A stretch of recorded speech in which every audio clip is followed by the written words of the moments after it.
നമസ്കാരം. ഇന്നത്തെ പ്രധാന വാർത്തകളും പ്രധാനപ്പെട്ട തലക്കെട്ടുകളും എന്തൊക്കെയെന്ന് പരിശോധിക്കാം ഇന്നത്തെ പത്രങ്ങളിലൂടെ. ആദ്യം തന്നെ മലയാള മനോരമയാണ്. മനോരമയിലേക്ക് നോക്കുമ്പോൾ ആദ്യം തന്നെ കാണുന്ന വാർത്ത അല്ലെങ്കിൽ ഏറ്റവും പ്രാധാന്യത്തോടെ നൽകിയിരിക്കുന്ന വാർത്ത, പരീക്ഷാ ചോർച്ച, ഭൂരിഭാഗം ചോദ്യങ്ങളുമായി യൂട്യൂബ് വീഡിയോ, കെമിസ്ട്രിയും ചോർന്നു എന്ന തലക്കെട്ടോടെ പൊതുവിദ്യാലയങ്ങളിലെ സ്കൂൾ തല പരീക്ഷകളുടെ ചോദ്യക്കടലാസ് ചോർന്ന സംഭവത്തിൽ ക്രൈംബ്രാഞ്ച് അന്വേഷണം തുടരുന്നതിനിടെ ഇന്നലെ നടന്ന 10ാം ക്ലാസ് കെമിസ്ട്രി പരീക്ഷയുടെ ചോദ്യക്കടലാസും ചോർന്നു എന്ന വാർത്തയാണ് നൽകിയിരിക്കുന്നത്. തൊട്ടരികിലായി കെ ജയകുമാറിന് കേന്ദ്ര സാഹിത്യ അക്കാദമി പുരസ്കാരം ലഭിച്ചതിനെ കുറിച്ചുള്ള വാർത്ത നൽകിയിരിക്കുന്നതായി കാണാം. മനോരമയുടെ വലതുവശത്തായി അംബേദ്കർ പരാമർശം വിവാദമായി, അമിത് ഷായ്ക്കെതിരെ പ്രതിഷേധം എന്ന വാർത്ത നൽകിയിട്ടുണ്ട്. തൊട്ടുതാഴെ ഭീകര സംഘടനകൾക്ക് CMRL പണം നൽകിയതായി സംശയം, കേന്ദ്രം എന്ന തലക്കെട്ടോടെ ഭീകര സംഘടനകളെ അനുകൂലിക്കുന്നവർക്ക് CMRL നിന്ന് പണം ലഭിച്ചതായി സംശയിക്കുന്നുവെന്ന് കേന്ദ്ര സർക്കാർ ഡൽഹി ഹൈക്കോടതിയിൽ വ്യക്തമാക്കിയതിനെ കുറിച്ചുള്ള വാർത്തയാണ് നൽകിയിരിക്കുന്നത്. അതിലെ പ്രധാനപ്പെട്ട ഹൈലൈറ്റ്, രാഷ്ട്രീയ നേതാക്കൾക്ക് പണം നൽകിയത് കാലിത്തീറ്റ കുംഭകോണ മാതൃകയിൽ എന്നാണ്. അടുത്ത പത്രം മാതൃഭൂമിയാണ്. മാതൃഭൂമിയിൽ ഏറ്റവും പ്രാധാന്യത്തോടെ നൽകിയിരിക്കുന്ന വാർത്ത ബന്ദിപ്പൂരിലെ തുരങ്കപാതയുമായി ബന്ധപ്പെട്ടതാണ്. വരുന്നു 6 വരി തുരങ്കപാത എന്ന തലക്കെട്ടാണ് നൽകിയിരിക്കുന്നത്. ബന്ദിപ്പൂരിലെ വർഷങ്ങൾ നീണ്ട രാത്രിയാത്രാ വിലക്കിന് ശാശ്വത പരിഹാര നിർദ്ദേശവുമായി കേന്ദ്ര സർക്കാർ എന്ന തരത്തിലാണ് ആ വാർത്ത നൽകിയിരിക്കുന്നത്. ബന്ദിപ്പൂർ വനമേഖലയിലൂടെ 6 വരി തുരങ്കപാത നിർമ്മിക്കാനായി വിശദ പദ്ധതി രേഖ തയ്യാറാക്കാൻ കേന്ദ്ര ഗതാഗത മന്ത്രാലയം നിർദ്ദേശം നൽകിയതിനെ കുറിച്ചാണ് വാർത്ത.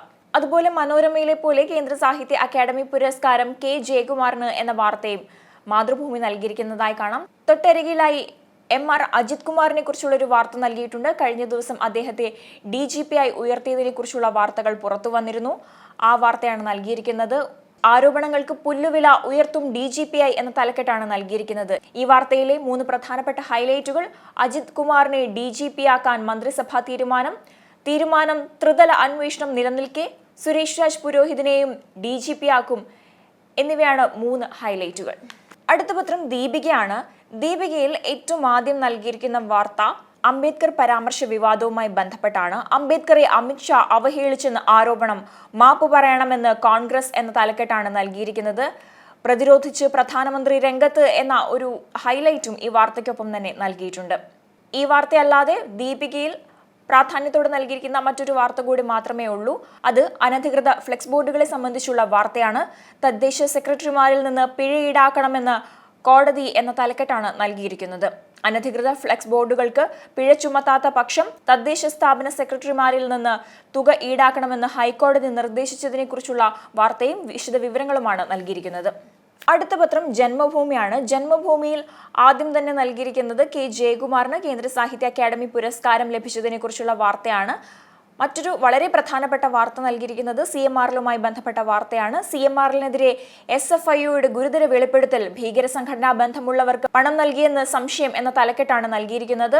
184 കോടിയുടെ ഇടപാട് എന്ന വിവരവും ഈ വാർത്തയ്ക്കൊപ്പം തന്നെ നൽകിയിട്ടുണ്ട്.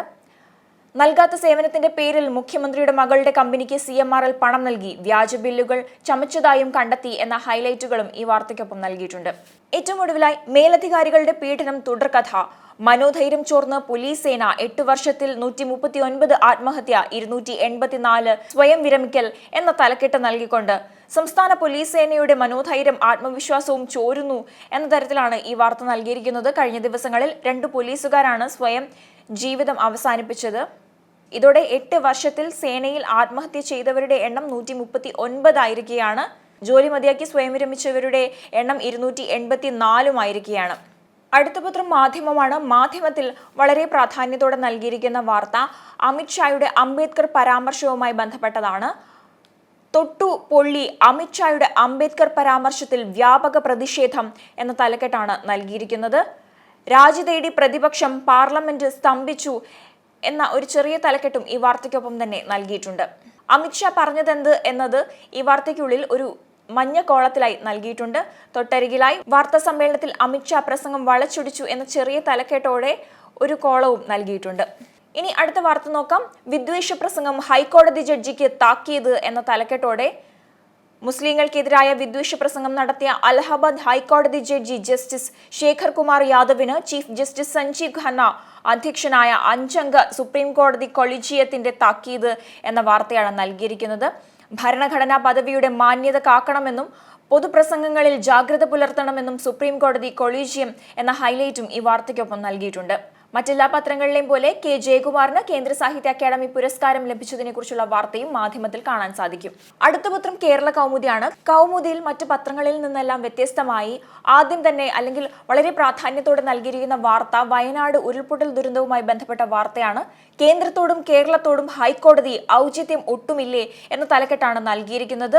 ദുരന്തത്തിനിടെ തന്നെ വേണോ മുൻകാല തുക, തദ്ദേശ വാർഡ് വിഭജനം നിയമവിരുദ്ധം റദ്ദാക്കി എന്നിങ്ങനെയുള്ള ഹൈലൈറ്റുകളും നൽകിയിട്ടുണ്ട്. നിലവിലെ വിഭജനവും കോടതി കയറാം എന്ന ഒരു ചെറിയ കോളം വാർത്തയും ഇതിനുള്ളിൽ നൽകിയിരിക്കുന്നതായി കാണാം. തൊട്ടുതാഴെ സംസ്ഥാന ഫണ്ടിൽ ബാക്കി 61.03 കോടി എന്ന വിവരവും ഈ വാർത്തയ്ക്കുള്ളിൽ തന്നെ നൽകിയിട്ടുണ്ട്. വയനാട് ദുരന്തവുമായി ബന്ധപ്പെട്ട് ഔചിത്യമില്ലാതെ പെരുമാറിയ കേന്ദ്ര സർക്കാരിനും മലബാർ മേഖലയിൽ അശാസ്ത്രീയമായി തദ്ദേശ വാർഡ് വിഭജനം നടത്തിയ സംസ്ഥാന സർക്കാരിനും ഹൈക്കോടതിയിൽ തിരിച്ചടി ലഭിച്ചതിനെ കുറിച്ചുള്ള വിശദമായ വാർത്തയാണ് ഈ നൽകിയിരിക്കുന്നത്. തൊട്ടരികിലായി ഒരു സ്പോർട്സ് വാർത്തയാണ് നൽകിയിരിക്കുന്നത്. അശ്വമേധത്തിന് വിരാമം എന്ന തലക്കെട്ടാണ് നൽകിയിരിക്കുന്നത്. രവിചന്ദ്രൻ അശ്വിൻ അന്താരാഷ്ട്ര ക്രിക്കറ്റിൽ നിന്ന് വിരമിച്ചതിനെ കുറിച്ചുള്ള വാർത്തയാണ് നൽകിയിരിക്കുന്നത്. ഏറ്റവും ഒടുവിലായി കെ ജയകുമാറിന് കേന്ദ്ര സാഹിത്യ അക്കാദമി പുരസ്കാരം ലഭിച്ചതിനെ കുറിച്ചുള്ള വാർത്തയും കൗമുദി നൽകിയിട്ടുണ്ട്.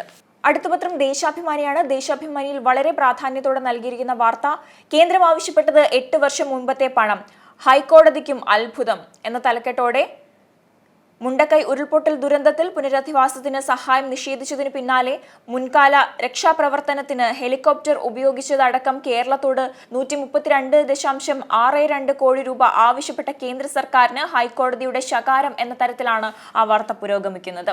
ഇനി അതിലെ പ്രധാനപ്പെട്ട ഹൈലൈറ്റുകൾ നോക്കാം. രക്ഷാപ്രവർത്തനത്തിന് പണം ആവശ്യപ്പെട്ടത് ദുരന്തത്തിനു പിന്നാലെ. ഈ പണം SDRF-ൽ വകയിരുത്തുന്നത് നീട്ടിവെക്കണം. അടിയന്തര സഹായം എത്രയെന്ന് കേന്ദ്ര സർക്കാർ അറിയിക്കണം. SDRF നിബന്ധനകളിൽ മാറ്റം വരുത്താൻ കഴിയുമോ എന്നും ഹൈക്കോടതി. ഇത്രയുമൊക്കെയാണ് പ്രധാനപ്പെട്ട ഹൈലൈറ്റുകൾ. മറ്റൊരു വാർത്ത നോക്കാം. കെ ജയകുമാറിന് കേന്ദ്ര സാഹിത്യ അക്കാദമി പുരസ്കാരം ലഭിച്ചതിനെ കുറിച്ചുള്ള വാർത്തയാണ്. കണ്ണൂരിൽ ഒരാൾക്ക് കൂടി എംപോക്സ് എന്ന വാർത്ത നൽകിയിട്ടുണ്ട്. തൊട്ട് താഴെ ക്യാൻസർ വാക്സിൻ വികസിപ്പിച്ച് റഷ്യ എന്ന വാർത്തയും നൽകിയിട്ടുണ്ട്. ഇനി ഏറ്റവും ഒടുവിലായി മന്ത്രിസഭ അംഗീകാരം നൽകി ആഗോള നിക്ഷേപക ഉച്ചകോടി ഫെബ്രുവരിയിൽ കൊച്ചിയിൽ എന്ന തലക്കെട്ടോടെ ഉള്ള വാർത്ത നൽകിയിട്ടുണ്ട്. പ്രധാനപ്പെട്ട ഹൈലൈറ്റുകൾ: 30 രാജ്യങ്ങളിൽ നിന്നുള്ള സ്ഥാനപതിമാരും വിദേശ കമ്പനി പ്രതിനിധികളും വ്യവസായികളും എത്തും. 2000-ഓളം നിക്ഷേപകർ പങ്കെടുക്കും. 9 രാജ്യങ്ങൾ പങ്കാളികളാകും എന്നിങ്ങനെയുള്ളവയാണ് ഹൈലൈറ്റുകളായി നൽകിയിരിക്കുന്നത്. ഇത്രയുമൊക്കെയാണ് ഇന്നത്തെ പ്രധാനപ്പെട്ട വാർത്തകളും തലക്കെട്ടുകളും. അടുത്ത ദിവസം വീണ്ടും പ്രധാന വാർത്തകളുമായി കാണാം. അതുവരെ നമസ്കാരം.